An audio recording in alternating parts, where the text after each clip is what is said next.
would like to talk a little bit about handling rejection from investors and what to change, what to do in order to go forward.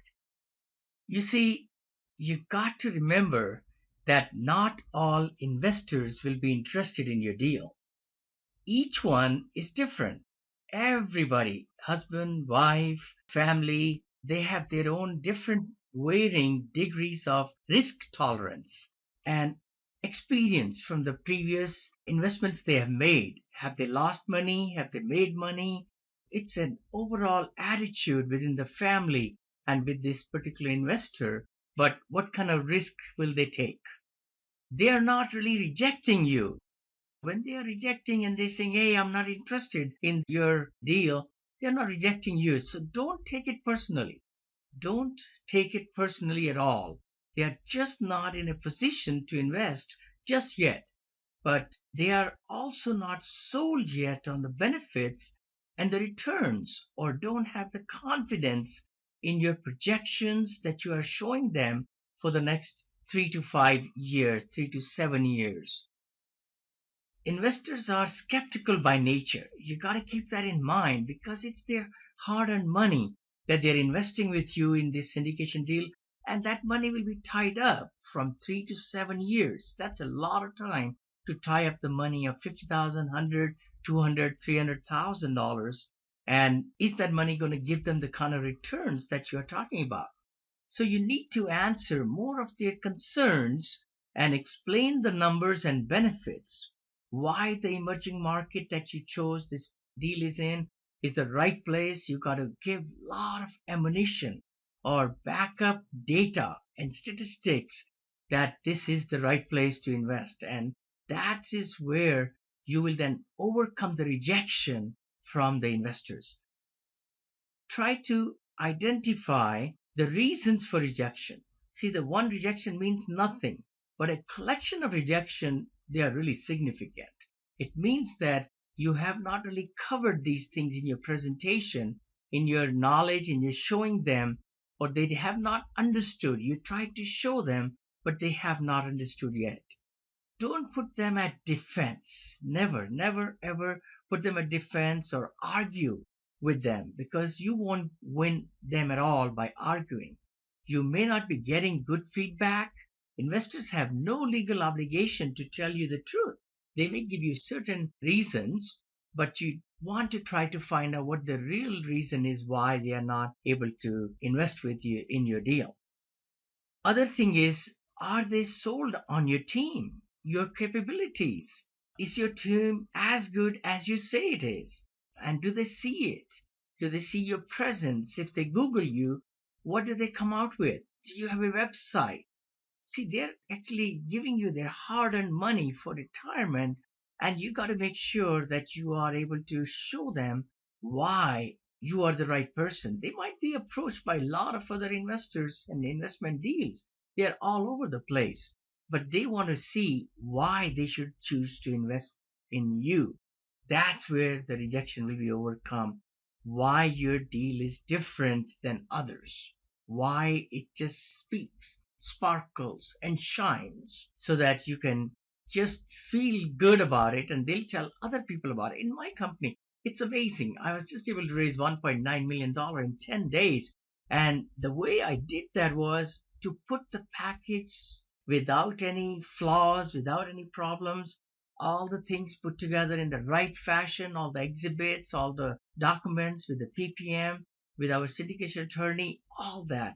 And by sending it out to our existing pre-relationship investors, they were able to see the difference. I did maybe 1 or 2 webinars, and that's it, and they were very self-explanatory. My emails I send out are, I take snippets and pictures of the investment right up front and give them a story behind it. But, there are techniques to market yourself, to put together the right deal, and then you got to market it. We have been challenged on our assumptions many times, by the way. Are they believable? We could do a lot of very lucrative assumptions and high increase of rents and revenues and reducing the expenses and all those things. But the investors are savvy.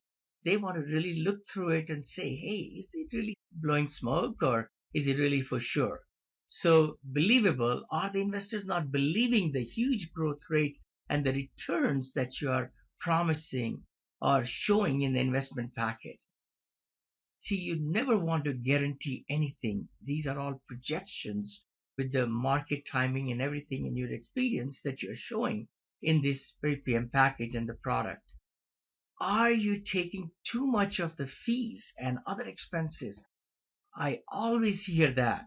Some investors, not that many, but some investors do really ask and why you're charging 5%. Actually, the last deal I just closed, 5% acquisition fee.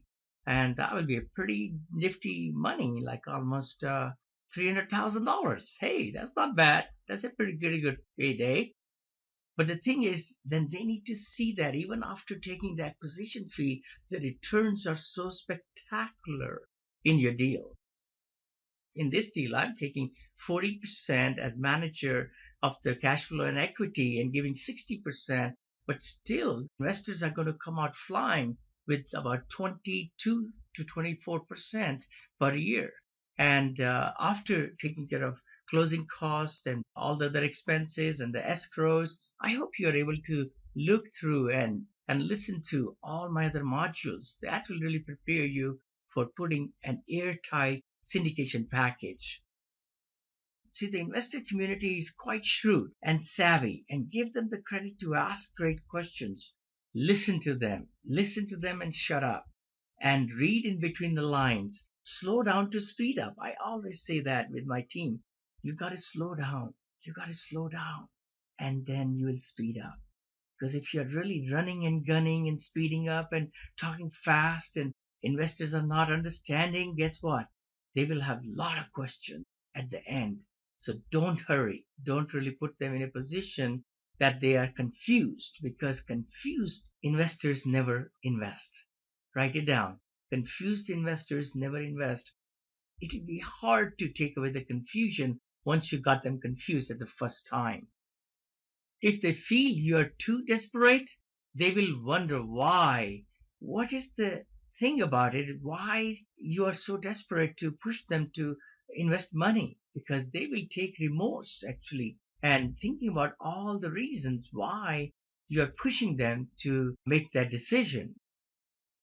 We tell all our investors to show the whole syndication package, the PPM, the operating agreement, the subscription booklet, the property investment brochure, all financial data, occupancy, due diligence, inspection, and much, much more, and show all these to their attorneys and CPAs and confidants so that they can be totally giving them a nod up, hey, yes, this is a good deal. And especially we have to give all these to the managers of the self-directed IRAs and 401ks. We have to provide them all these things so that they can also look at it and see if you are blowing smoke or what. It's a Ponzi scheme or is it a real deal. They need to be totally 100% sold on this investment, and that's the key reason. Then they won't reject you. I promise they won't. If a lot of feedback is regarding the same issues, you better rethink and get answers to solve those concerns. Challenge yourself. Maybe this isn't such a great investment package that you have put together so far. Improve on it and present with new information, new things to back up your data, new studies to back up your growth patterns in revenues, and how you'll be able to value add into the investment so that their expenses will be reduced, and you could show them that the bill back has not been done and the utilities are very high. So all those things put together make a really airtight, syndication package. So go over the materials and present slowly and in details, and you will win them over.